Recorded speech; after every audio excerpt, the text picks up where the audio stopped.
Hi guys, welcome back to AFTV. I'm here with Turkish for Turkish's player ratings. I'm interested to see how they differ from Robbie's. But yeah, let's go into it. A 1-0 win at Burnley. We're happy. Yeah, of course. Back-to-back clean sheets, back-to-back wins, back-to-back tepid performances with moments of quality. More I in think. this one than Norwich. Yeah, Sure. absolutely. And the defensive resilience is definitely one of the standout things from the performance. Welcomed. Yeah, I completely agree. Let's go straight into it. And where better to start than for some people's man of the match and some people's, I suppose, surprise performer, because he came in earlier than we expected in the Norwich game. Did well then, but this was a real test. What were your thoughts on Aaron Ramsey on your rating? You know what? Aaron Ramsey done well for me today. As much as he had that crucial moment when Ben White's, poor back pass got caught out. I know a lot of people are going to look at the referee and the fact that it had to go VR and all that. But I look at, if Ramsdale wasn't quick off the mark and got a toe to that ball, it could quite possibly be a different story here. It could be 1-1 and, Ben White in the mud and so on. Luckily, Ramsdale did his thing.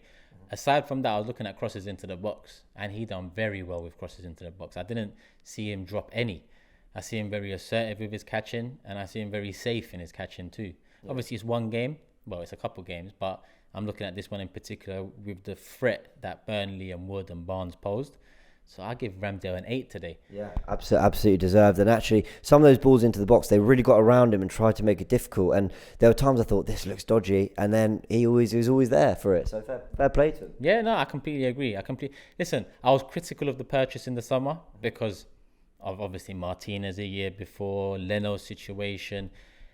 I was not so much critical about Ramsey as a player because I don't know too much about Ramsey. I know he got relegated 2 years in a row, but on the flip side, I know he won Player of the Season for those clubs 2 years in a row. So depends what perspective you want to look at it. All I know is Leno doesn't seem to be signing a contract. Ramsdale is our most expensive keeper. We've just bought him. He started off well. Play him.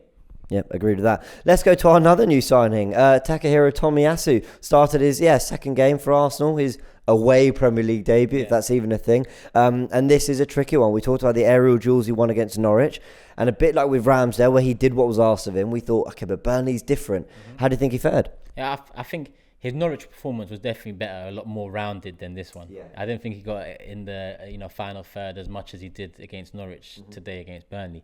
But overall, efficient. You can see he's passionate about and he loves football. And I say that because even when he loses the ball, he wants to get back straight away. In challenges, he's physical. In aerial duels, he's up there. And today we saw more of that. But like I said, it wasn't as impressive as performance as we saw against Norwich. But Burnley are a much better team, in my opinion, and a far greater manager in this league than what Norwich posed. In terms of a rating for Tomyasu, I'm going to give him a 6. For me, that might be low for a lot of people, but listen, this is my first player ratings and we will be doing it. I want to let people know 5 is an average performance for me, and anything above 5, above average, anything below 5, below average. So for me, it's above average performance, but not as rounded as we saw against Norwich, so 6. Yeah, I can understand that. Now, I think this one is going to be really interesting. Ben White. A few people taking the White in his name and adding a few rude rhymes to it. Listen, I'm just going to get mine out there. I don't think he was poor. I don't think he was great. I think he had poor moments. I think he had some great moments. Or greats maybe, but he had some very good moments. Overall, he's a part of the defence that kept a clean sheet and generally kept Burnley very quiet. But I'm really interested to hear what you think. I think you're right in terms of overall, it wasn't a poor game, but it was poor moments. I think as a defensive unit, we worked very well together. But in terms of Ben White's performance alone, I look at it and I say, there was moments in that first half with balls over the top and he didn't seem aware of his positioning. And he got caught out a couple of times. Barnes in the box had a strike, on another day that goes on target, and another day it goes in. And then we have that back pass. He did grow in terms of his aerial ability in the game. I think as the game went on, we saw him go up and challenge and win more duels. So I give him credit for that. But overall, I've got to say, 3 out of 10 for me. Wow, 3 out of 10. Okay, no, listen, I respect that. And I will also say a lot of people watching this will agree with that. I'm around the 5 because of the clean sheet and because ultimately whatever he did led to Arsenal winning the game and Burnley, not scoring. But I get it. I hear what you're saying. So let us know in the comment section, guys. We want to know. We want to interact with you guys. We'll be checking them. So, we'll just discuss respectfully, obviously. But you know what fans can be like sometimes. Let's go to Gabriel. I thought he was an absolute unit at the back. His best performance in a long time in an Arsenal shirt. Composed, commanding, physical, and he showed everything that we saw of him in the early part of last season. For me, he's man of the match. It was a tough one between him and Ramsdale, but I think overall, with me rating Ben White the way I rated him and how I looked at Ben White's performance, I think we needed that performance from Gabriel. Going up against the experience of Wood and Barnes, you can't have two of your centre backs not performing. And I think as much as Ben White let himself down and us down a bit today, Gabriel exceeded expectations, which made up for it. So I think Gabriel man of the match 8. 8, yeah, fair enough. Kieran Tierney. You know what? He got on the ball a lot. He was obviously an outlet, as he always is. Final ball, not so great. He's lost that of late, hasn't he? Yeah. The final ball hasn't been there. Like, Tierney's still getting forward, but for some reason, I don't feel like every ball's as threatening as it was at times last season. Yeah, I agree with that. Do I put it down to maybe the other attacking players? I kind of do as well. I don't think we flood the box as much as we should do, but I think that should come hopefully over time. But Tierney today, for me, he had a decent game, so I'm going to give him a 5 out of 10. 5 for Tierney. Okay, let's go into the midfield now. It was a surprise selection because he went with the midfield 3 that ended against Norwich and ultimately was the midfield that was creating our most chances and had the most drive, and it put a lot of responsibility on Smith Rowe and Odegaard, especially against a robust team in Burnley who make it difficult for any midfield. Let's start with Thomas Partey, who's at the base of it. A lot of debate, is he a box-to-box, is he a holding midfielder? I've seen Arteta's quotes after the game. He called him the anchor. Basically he's the guy who runs it. What did you make of Partey, and also kind of where do you see his future in our midfield? Partey had a very good game in my opinion. Me too. But also at the same time, I think he had a very good game in terms of what we're used to as Arsenal fans in the middle. I think in terms of what Partey can bring, it was an average game. I think we're yet to see the Thomas Partey that... Can I cut you there? You're spot on. He was almost... I don't know what you're going to rate him. I'd have said he's like an 8 or 9 out of 10 today in terms of performance in the game. But I reckon if 10's his best, he was a 6 or 7.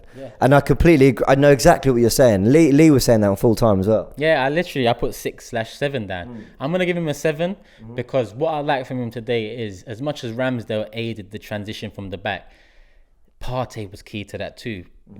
He picked up the ball, just outside the box so many times with his back to the Burnley players. And as we saw in the past with a particular midfielder in our squad, Partey can move both ways. He can use both feet. And that alone, with his confidence and ability to just take one touch and pass it, or more often than not, it's a one-time pass. We was able to beat, Burnley's press, which isn't the greatest press.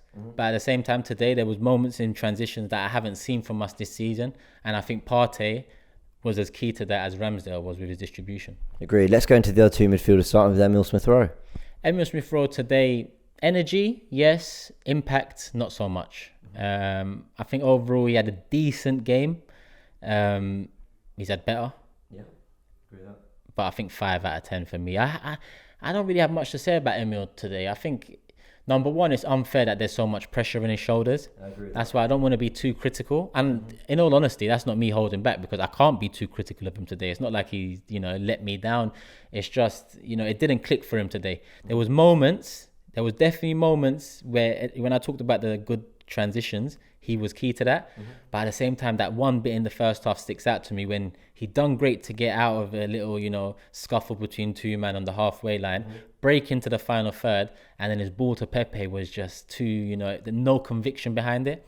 And I think that summed up his performance. So I'm just going to say an average 5. Yeah, I hear that. 5 for Smith Rowe. And what was it for Partey? Was it a 6 or a 7? 7. 7 for Partey as well. Okay, Martin Odegaard, the match winner with a great free kick. And what I really liked about that goal was, when we were linked with James Maddison, people said, you want a James Maddison because he's more like a Bruno in that he gets those goals from 25 yards and he scores those free kicks and he could be a bit of a match winner. I always felt Odegaard actually had that potential in him. I never understood this idea that Odegaard couldn't be the guy who wins you the game in the way Alexis Sanchez used to sometimes. He's not that style of player, but I always felt he had something in him.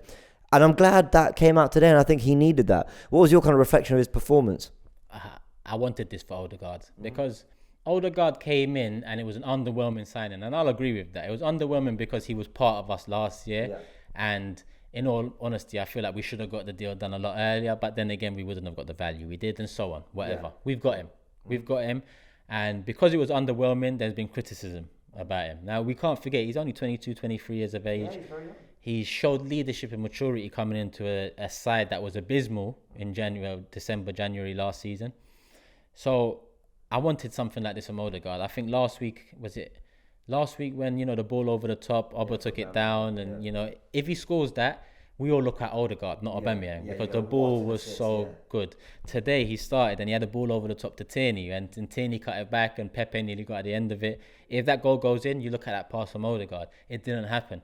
And the free kick was like a perfect moment for him because he just buried it. And he won us the game. It wasn't like it was then 2-3-4. We look back and that 1-0 and Odegaard free kick won it. And I think it's something he can build off. Yeah, absolutely. I hope he does. What's the rating? 7 as well. And I see it similar to Partey. I think the best is yet to come. Yeah, I completely agree with that. Let's go into the front three and then we'll go into the subs. Nicolas Pepe, mixed moments, I thought. Yeah, definitely mixed moments. Had some good moments, caused some trouble, but at the same time had some moments of hesitance, I guess I call it, where he could have maybe done better if he had released the ball earlier or if he had taken a shot.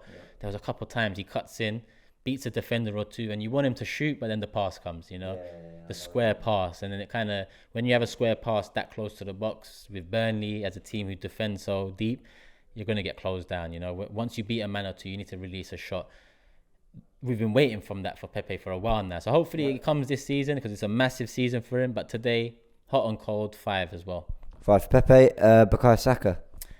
Poor today. But similar to Emile Smith-Rowe, I don't think it's fair to, be too critical. I don't think he should be in the position he's in. And that's not me saying he shouldn't start. He has the quality to be starting week in, week out for us.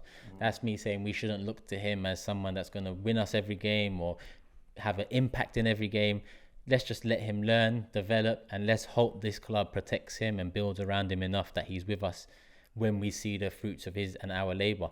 Do you think he's suffering from being asked to play multiple different roles? And I use the word roles rather than position for a reason. Yes, he's played left back, left wing, right wing, he's played number 10. But what we're seeing against Norwich as well in this game, he's picking the ball. Well, first he starts at Manchester City in a 3-4-3, but he's starting on the right.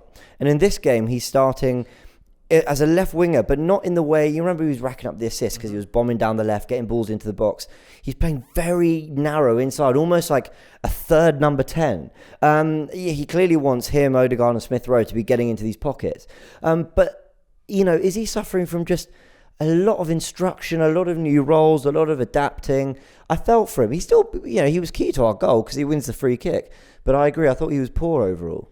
You know what, I think, I agree with you. Poor overall, and I agree with you that listen, you said it earlier, he was picking up the ball in positions where it wasn't natural for him on his left foot a lot. And listen, before he was put in that right wing position by Arteta in January, we liked him in attacking mid, we liked him on the left wing, we liked him left back, we liked him everywhere.